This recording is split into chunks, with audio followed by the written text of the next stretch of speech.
Federal Reserve Chairman Ben Bernanke called the economic recovery disappointingly slow but outlined no further stimulative measures in a speech delivered at the Economic Club in New York.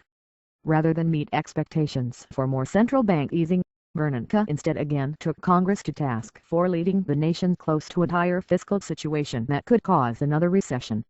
Bernanke has been preaching against the series of spending cuts and tax increases that will take place automatically in 2013, and he delivered yet another warning of what he has called the fiscal cliff.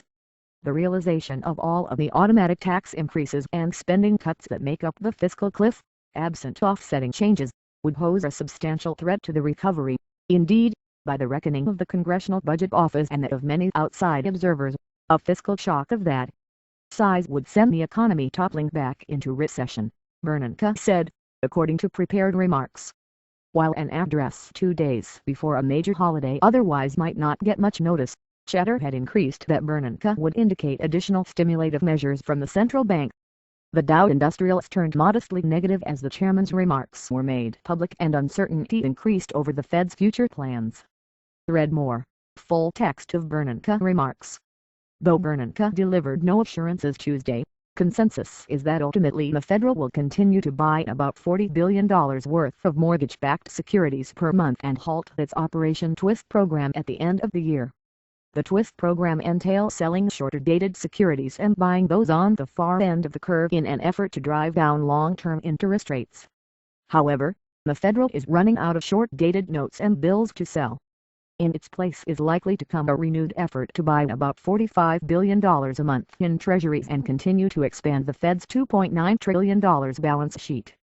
The combination of MBS and treasuries purchases then would continue on an open-ended basis until the Federal reaches economic growth that would foster an acceptable level of unemployment, currently at 7.9%.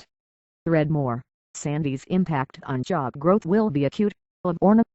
Given the headwinds facing the U.S. economy, including problems relating to U.S. fiscal policy, it is hard to imagine a sustained acceleration in growth before the middle of 2013, economists at Nomura Securities said in an analysis. That means that these purchases will likely go on until the third quarter of 2013. Bernanke touted the benefits of the Fed's policy efforts.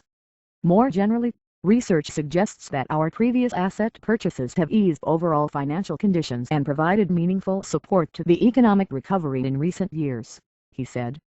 The Federal likely will keep its promise to keep interest rates near zero until 2015. If there is any lesson from the financial crisis, it's that financial stability is paramount in meeting broader policy objectives, said Neil Sauce, economist at Credit Suisse. Raising rates too much or too soon could expose a key vulnerability in the financial system.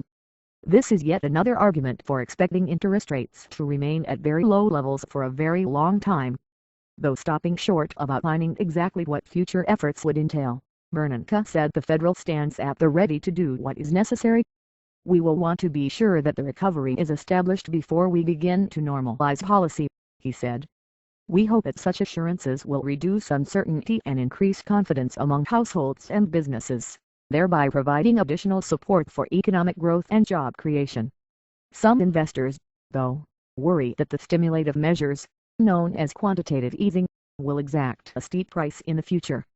The first two rounds help boost the stock market and commodities, though the third round announced in September has had little effect.